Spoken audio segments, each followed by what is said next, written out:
Consent the quorum call be suspended. Without objection. Madam President, back in 2017, before anyone had ever heard of COVID-19, our Republican colleagues could hardly vote fast enough for a $1.9 trillion tax bill. Most of the benefits of that bill went to the wealthiest people in America. $1.9 trillion in tax cuts, most of it to ultra-wealthy and large corporations. And of course, there was little talk about the deficit and the debt when that was going on. Now we're in the midst of a pandemic, and COVID-19 has killed more than 500,000 Americans. Americans are hurting, our economy is hurting, millions are unemployed, and our friends across the aisle are asking how little we can get away with doing at this moment in time. They want to know how much we can cut from President Joseph Biden's American Rescue Plan. Can we cut money to open schools? Can't we just wait? Let's just wait and see what happens. That's their question. How about cutting funds to help families from losing their homes? How about cutting the funds for vaccination sites? How low can we go? $1.9 trillion in tax cuts for millionaires and billionaires, no problem. A president who denies the truth about a pandemic as it rages across America, no problem. But when Americans elect a new president with a mandate and a plan to finally break the back of this pandemic, get our economy back on its feet, get our kids back in schools, and actually help American families, suddenly a lot of folks on the other side of the aisle have lost interest. Do you remember last year? I do. We discovered this COVID-19 and started to worry about it, as we should. And in March of last year, we passed a bill that cost almost $2 trillion, the largest spending bill in the history of the United States under President Trump, and it got 96 votes in the Senate. 96 votes. Every Democrat and every Republican senator who voted for it. I was one of them. Did I stop and say, wait a minute, President Trump may get credit for this? No. We had an American crisis, a challenge, and we needed to respond to it. And then what happened in December of last year, while President Trump was still in office? The second COVID-19 rescue plan came through, some $900 billion. I was one of those who was part of drawing it up, and I voted for it. No questions asked. We were still in the midst of a pandemic, and the economy was flat on its back, and I didn't care that Donald Trump was still president. There was work to be done for America. 92 senators voted for that. 96 in March, 92 in December under President Trump. Well, how many Republican senators are now stepping up to help us with the American Rescue Plan that President Biden has proposed? I'm still waiting. None so far. Now it's become a partisan exercise to talk about dealing with the real pandemic and economic crisis of this country. What's going on in this chamber?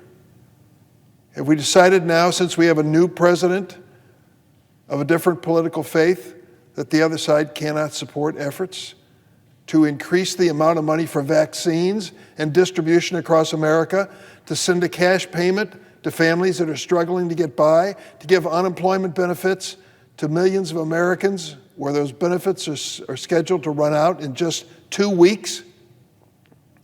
All we hear from the other side is, you know, we may be overspending here. We should have thought of this before. Yes, you should have, and you didn't under a Republican president. Now it's become an issue. A year ago at the beginning of the pandemic, 96-0 for a $2 trillion COVID relief plan. Maybe if we had had an administration that wisely managed the COVID response, we wouldn't have been in that mess. Maybe if we'd have had a president who, for the first year of this coronavirus, wasn't making up stories that it's going to go away, it'll disappear by Easter, it won't be a problem, if everybody would just take a shot of Lysol, if a new chemical I've discovered some of my friends are taking, and all the rest. Remember that? Remember those press conferences? And what was going on while the last president was ignoring the reality of that COVID-19 pandemic? America was getting sick and Americans were dying. We have 5% of the world's population and 20% of the COVID-19 deaths. What's going on here in a great nation like America? Well, for a year, we didn't get it together because we didn't have a president who accepted reality. Now we have a president who accepts reality and wants to do something about it. He was elected to lead and he wants to lead. Where is the Republican support? The Democrats were there for the Trump plan. The Republicans aren't there for the Biden plan. We wasted time and resources, but now President Biden wants to turn it around. The American Rescue Plan proposed by President Biden and passed by the House of Representatives last week without a single Republican vote, no Republican support for it, has support of 80% of the American people. Overwhelming majority of Democrats and independents, even Republicans.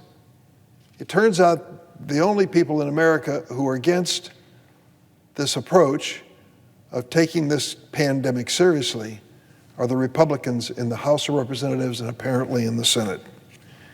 Every day this Senate delays passing the Biden American Rescue Plan, more small businesses close their doors, workers lose their jobs, parents turn to food banks and soup kitchens to feed their families, and more families face homelessness.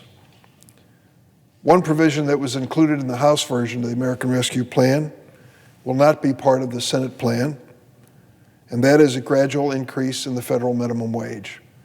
Now, I understand the rules in the Senate, particularly when it comes to reconciliation, as conceived by the late Senator Robert C. Byrd, are almost impossible to understand and to defend.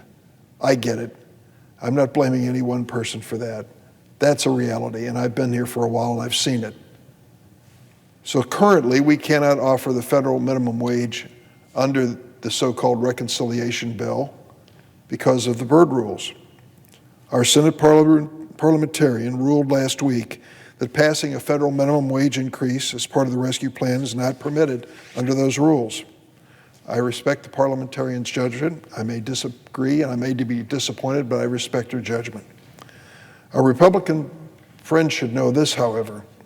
Senate Democrats aren't going to give up on raising the minimum wage. The issue is not going away. You know how long it's been since we raised the minimum wage in America? 12 years. 12 years. The presiding officer knows that. That's the last time we increased the federal minimum wage. 28 states have done something about it, but 22 have not, and we don't have a change in the federal law. That is the longest that our nation has ever gone without raising the minimum wage since Congress created that wage in 1938. During this pandemic, billionaires, people like Jeff Bezos, Elon Musk, Bill Gates, Mark Zuckerberg, they've done pretty well. They've seen their net worth increase by billions, even tens of billions of dollars. How about middle-class families? What do they see? They see their savings dwindle, and they find it almost impossible to make ends meet. Fortunately, as I said, many states are acting. Washington does not. 29 states, including Illinois, the state minimum wage is higher than the federal minimum wage. The federal minimum wage is $7.25 an hour. In Illinois, our state minimum wage is set to reach $15 an hour by 2025, just like the Biden plan. Most states that have increased their minimum wage have done so because their state legislatures have come to the rescue. Some states, like Missouri and Arkansas, raised the minimum wage by ballot measures. Americans support raising the minimum wage. I see Senator Leahy's come to the floor from Vermont. Remember when we used to have a colleague back there in the back row who would stand up and bellow about the minimum wage? His name was Ted Kennedy from Massachusetts. He didn't let a month go by or 2 months go by without reminding us that a lot of people were struggling to get by in this country, and we sit here in Washington ignoring it. And that's why he would push for an increase in the minimum wage. We're told that $15 an hour is exorbitant by some.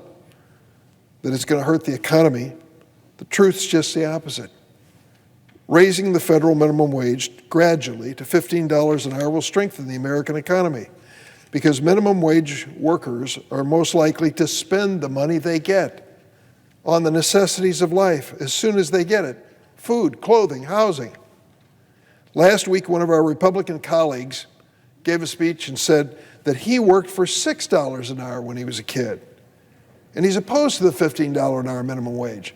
Well, if you took that $6 when he was an hour and just matched it with inflation, it'd be up over $15 an hour today. Reminiscing about the good old days of $6 an hour is only done by people who don't have to live on $6 an hour.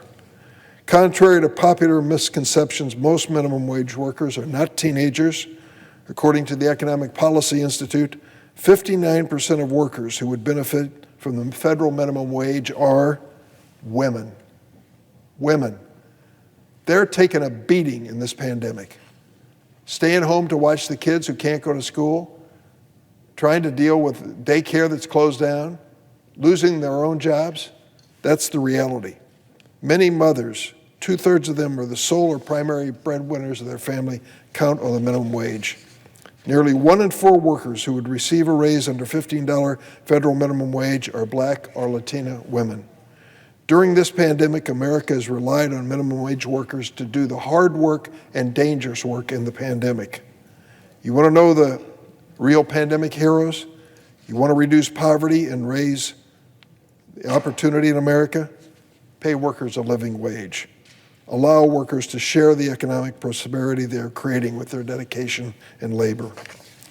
So, Madam President, at this moment we may not have a path, but I hope we can find one.